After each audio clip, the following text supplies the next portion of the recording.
How's it going? This is Skyless here with Arctic.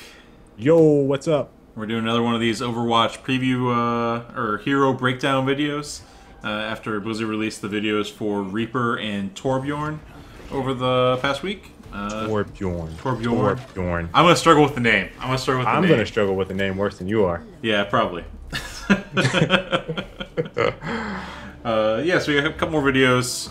Overall, I found these videos a bit more boring than the previous. Yeah. A lot of the previous ones. Are you in agreement?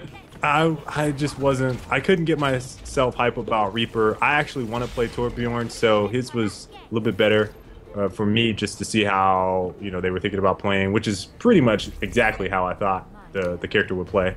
Even gameplay aside, the matches were blowouts. Like both, Yeah, they were. Both matches were blowouts. There were like continual points where people were just facing the wrong direction entirely, or just standing still, or like slowly walking at people. It's hard to tell. I couldn't tell if they were intentionally doing it, or if it was just some weaker players mixed in with the Sharks. Yeah, that's you and I talked about this before we did the show. It's like, of all the gameplays we've seen so far, it seems like they're progressively showing like very lopsided gameplay. And again, don't know if it's set up that way or if again Sharks versus Minnows is a thing that's happening right now, which is a little disappointing because I don't think we're getting an accurate depiction of what it's actually like and what challenges the characters and what makes them work. We're just seeing ideal circumstances. Yeah, so it means you have to kind of infer between the lines to figure out like where the hero might struggle. Yeah. And where they might thrive more in a normal environment. So with that said, we'll go right into Reaper. That was the first gameplay they released on Wednesday. Mm-hmm. He was pretty effective in the match. Again, there was lots of cases where he was just shooting people in the back, which I think made it really hard to tell just how effective he could be. What'd you feel about the shotguns, like in the general range? And I was trying to figure out the range of them. There were circumstances where I felt like he should have not gotten a kill and he got a kill, or there were people, he wasn't challenged so he got the kill, and I was like, are those supposed to be like that? You know what I mean? I had a couple scenarios where I was kind of questioning shotgun kills based off of it was like a mid-range kill. Yeah, right. And it's hard to tell without knowing how much health that person had. Exactly. So there's a couple situations there where it's like, I don't actually know if they're going, like, if the weapons are going to be effective in that range, because I pictured it as more like a teleport in, blam blam, then get out of there type of thing. Like you teleport in, invincibility out, or vice versa, invincibility in, teleport out. But maybe that's will be kind of how people play the ults, and that's just kind of how I was inferring how gameplay might be. Teleport in, use your ult, invincibility out, right? So I didn't really see that. It was more like, let me use these shotguns mid-range, and then I will randomly teleport here and there. That's kind of how I felt like the gameplay was. Did you feel any different? No, the gameplay very much was just hold down W and just walk forward and shoot everything that's in front of me. Right. Like that was like there wasn't much. There weren't many cutoffs, like clever positioning or anything. He didn't really play like the. I kind of expect him to be like an ambushy character, like he'd be someone that kind of lurks around corners and tries to surprise people. With the shotguns up close, kind of how you would play like Halo, for example. Okay, like, where yeah. Kind of lurk for corner the camp. shotguns. Yeah, corner camp. Corner camper. Yeah. Or as you said, like as a initiation, where all of a sudden he teleports in front of you with Shadow Step, and then you have to deal with the shotguns in your face. Right. But if everyone starts focusing on him, he pops invulnerable. And then you have this decision: like, do you keep following him? Keep following him to get the kill. Do you all just kind of ignore him and let him go for a few seconds? You have to deal with that. And obviously, like, it's pretty easy to deal with it, because Wraith Form doesn't make you invisible. It just makes you invulnerable for 3 seconds. Yeah. And then you're out in the open again. You're a shotgun user. So, like, realistically, no one should be in shotgun range when you finish Wraith Form. Basically. Like, that's how it should play, is everyone just kind of scatters and watches from a distance. And the video didn't really play that way. He only had to use Wraith Form a couple times. He only used Shadow Step once, and it wasn't even in a combat scenario. It was just, like, to get up to a overlook area before the point captured, right? That was the most disappointing thing for me. It was like I was expecting, like I said, way more. Let me teleport in, let me get out with invulnerability, and let me use my ult. Like, let me spam that ult in a group of people. That's exactly how I thought it was going to play out, and I just didn't see that. And I don't know if it was like determined that like the player determined didn't have that, he or she didn't have that opportunity. We didn't But need to. Yeah. or didn't need to, right? Like it was really hard to tell, and that's why I felt like maybe if we had a closer match where they were getting more pressure, or he felt the need to, you kind of see this in Destiny, like you see people panic and they'll use their ult. If he would have panicked, maybe we would have saw some like, oh man, I'm surrounded, let me use my ult right now, then let me teleport out or invulnerability out, and we just didn't see that. Yeah, and I really want to see the teleport more in action, just because I have some concerns that the destination that you're going to teleport to is telegraphed. It actually puts a little circle on the ground, which has like the crazy death effects and everything, letting you know where the guy's coming from. And it's like a 1.5 second, 2 second channel.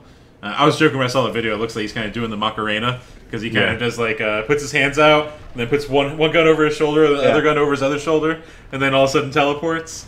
It's like he had to do the full Macarena before he could finish making the teleport. And like that long delay combined with the fact that it's telegraphed seems like against good teams you can probably just scatter. Like you can probably get out of the way pretty easy. Where I compare it to like most other games have a blink of some sort or something which can get you in real quick. Even Tracer has a blink. Like Tracer can blink real quick and throw a thing on your face. You know, it seems like it'd be a lot harder to be effective. And once you're there, you're out in the middle of fucking nowhere, and you don't have a teleport for I think it was like 10-second cooldown when I looked at the video. Yeah, I feel like people are gonna look at Reaper and people are gonna look at Tracer and be like, why is Shadow Step so slow?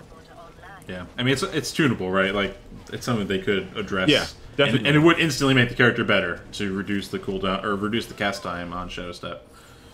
So yeah, I'm kind of curious what the role for the character is. If he's supposed to be a lurker and supposed to be kind of a corner camper and someone who kind of like pushes up sneakily and like just kind of takes areas one corner at a time. Really good in hallways, I guess would be the or not hallways but doorways. Doorways, better case.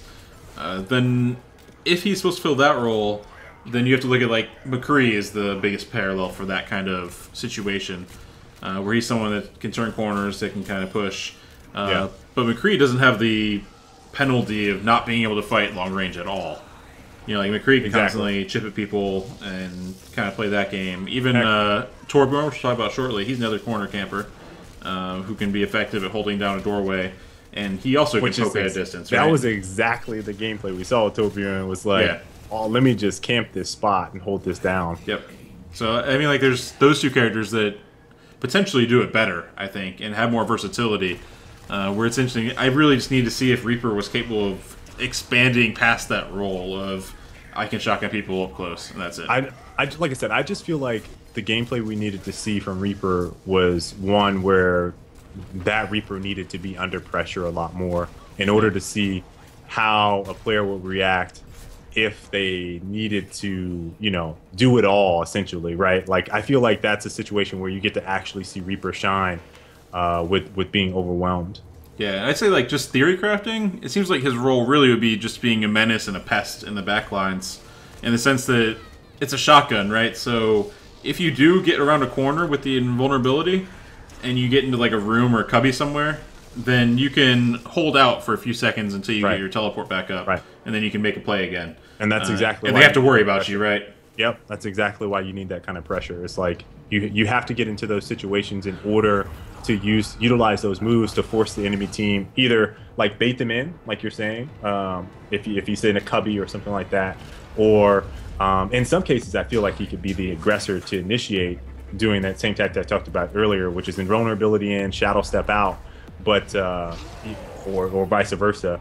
But if you get no pressure, I just feel like he just kind of like at least from the gameplay we saw, he's like a wanderer. What is his role? What does he do?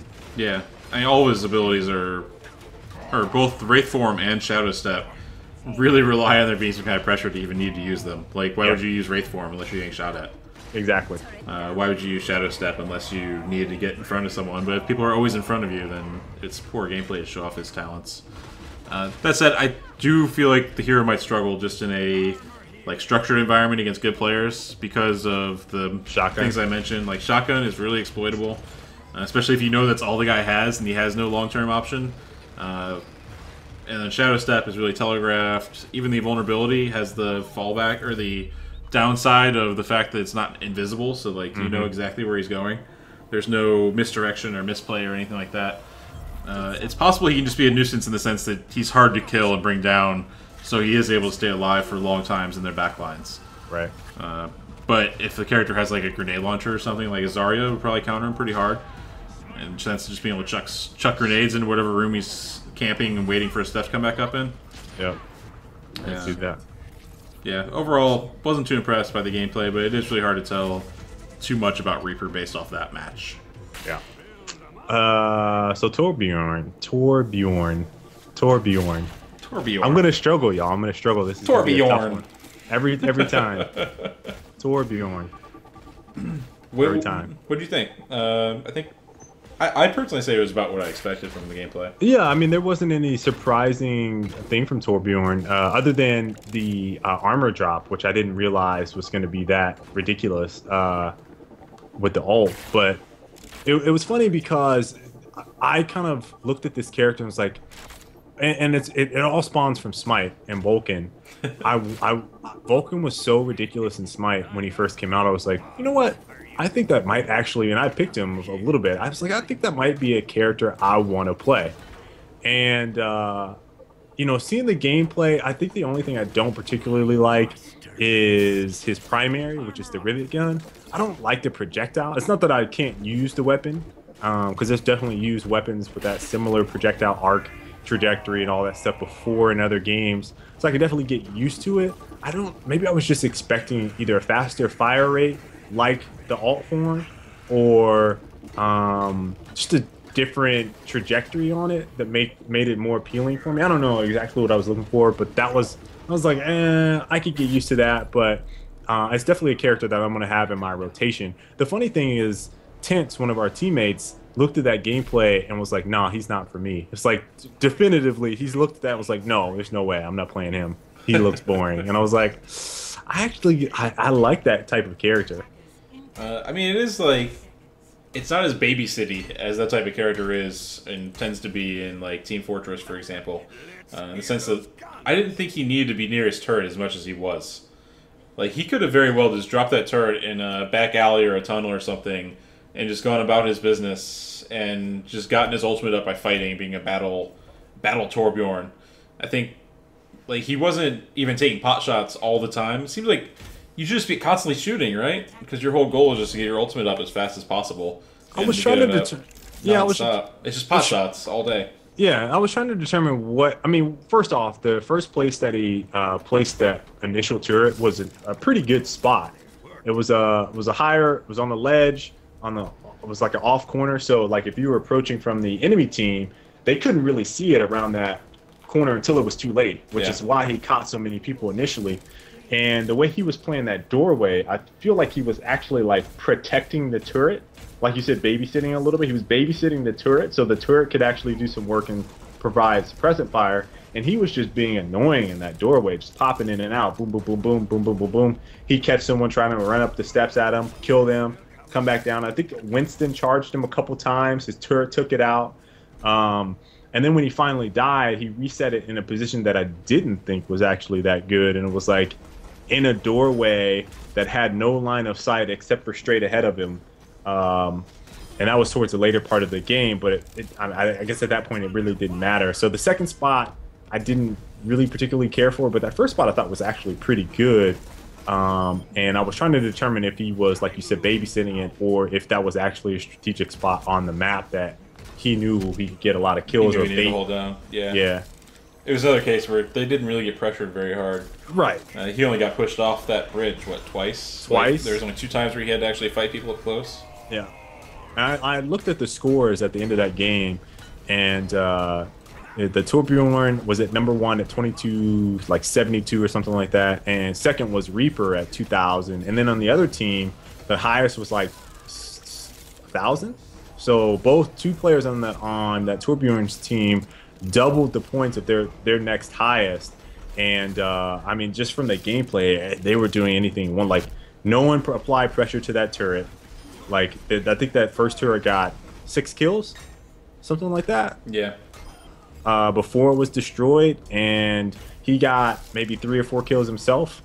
One thing I did notice, there was a couple times when he popped out of the door, and I want to say it's like around the 2-minute mark, maybe even before that, on that gameplay, he pops out the door and he gets some very weird kills, and I tried to slow it down. I looked at it about 3 or 4 times, and I wasn't quite sure what he hit. What was it like an arm, an elbow? Was the trajectory was too fast? It looked like it was like an explosion and the dude just died, but I didn't actually see the projectile hit the player. So it was like, was that lag? Was that auto aim? Was that aim? Well, I didn't know what it was and why that person had particularly died. So that was the only thing from the entire gameplay where I was like, ugh, what is this? Yeah, I need to look at that portion. I know in the past, like, it's been hard to tell with the way they do takedowns, or sorry, kills or eliminations, I guess is what they call them in this game. Yes. In the sense of it's shared, so it's kind of unclear sometimes who actually got the killing blow. Who get the credit, exactly. Yeah. Yeah, I did feel like the rivet gun was effective for the most part. It seemed like the damage was pretty high.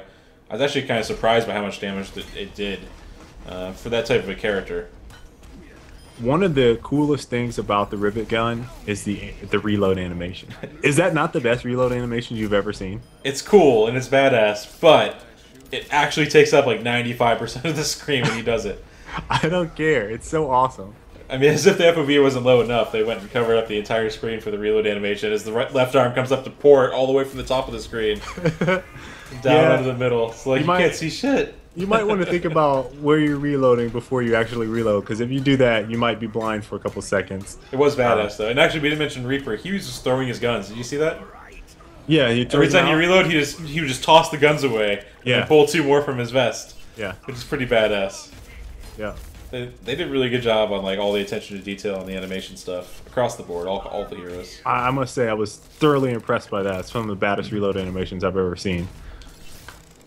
The one thing I did want to talk about with Torbjorn is we talked about it a little bit with the shields when we talked about Reinhardt in the Mercy gameplay, is the ability to build ultimate by just shooting at the turret from a distance. So like if he were to, like where he had placed that, I think that like McCree or Widowmaker or anyone that has like a really good ranged weapon, Hanzo probably another one, could just take pot shots at the turret all day. And if even if he's repairing it up, they'll be building up ultimate meter. And I'm not sure if Torbjorn gets ultimate meter for repairing the turret. I was going to say, we need to look at that again. That would have been a good thing to check, because his ultimate's really good. Yeah. The ultimate is I feel like it's a game changer. Yeah, absolutely. I mean, even using it preemptively before a fight, being able to drop down like 4 or 5 armor packs is pretty crazy.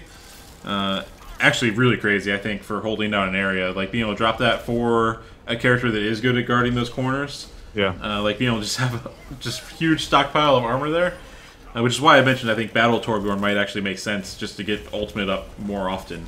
Yeah. But yeah, the ultimate was really good, and I think having that giant health gain as well during the middle of a fight could turn the tides as well.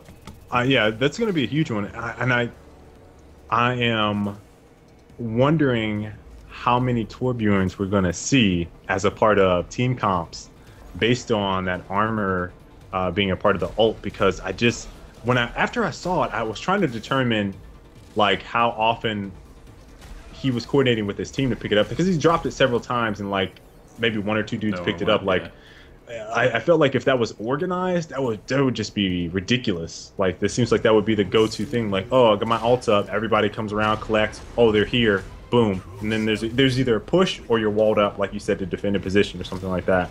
Be really good. That said, the scrap game was really low by default. When he didn't have his ult up, he was like barely getting scrap for killing people and doing damage. Yeah. So really, it was only when he had his ult that he was able to drop tons of scrap, or drop tons of armor as a result of having the infinite scrap. It's cool. It's cool. At one point, speaking of the shield thing, there's a point in the gameplay where they're all staring at Symmetra, just waiting for her to actually shield somebody. Shield it? Like, just waiting. Like, all of them are just waiting, like, come on. Come on. That was at the beginning of the game. It was at the beginning of the game. Which goes into the stuff you're talking about, the gameplay being a bit worse than 4, because at the end of the game, that Symmetra had, like, 150 points. Yeah. It was painful to watch, as they're all just like, come on. We're all waiting on shields. We're all waiting. Yeah, I noticed that. It was right at the beginning. That's pretty funny. Torbjorn has an interesting decision at the start of the match, too, where he can either upgrade his turret one level or give 2 armors out.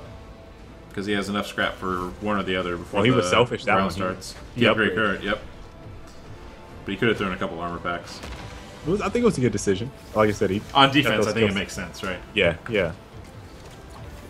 So, I am looking forward to playing Torbjorn. It's going to definitely be in my rotation. I feel like that's going to be one where you guys are going to be like, "Where's your Torbjorn at? We need that armor." I feel like my micromanagement has to be really good. It does seem like you can just kind of throw him off on an island and let him do his thing. I'm thinking about like holding down some of the alleyways on some of the other maps. I didn't think this map was that great of a map to showcase how good a turret setup can be.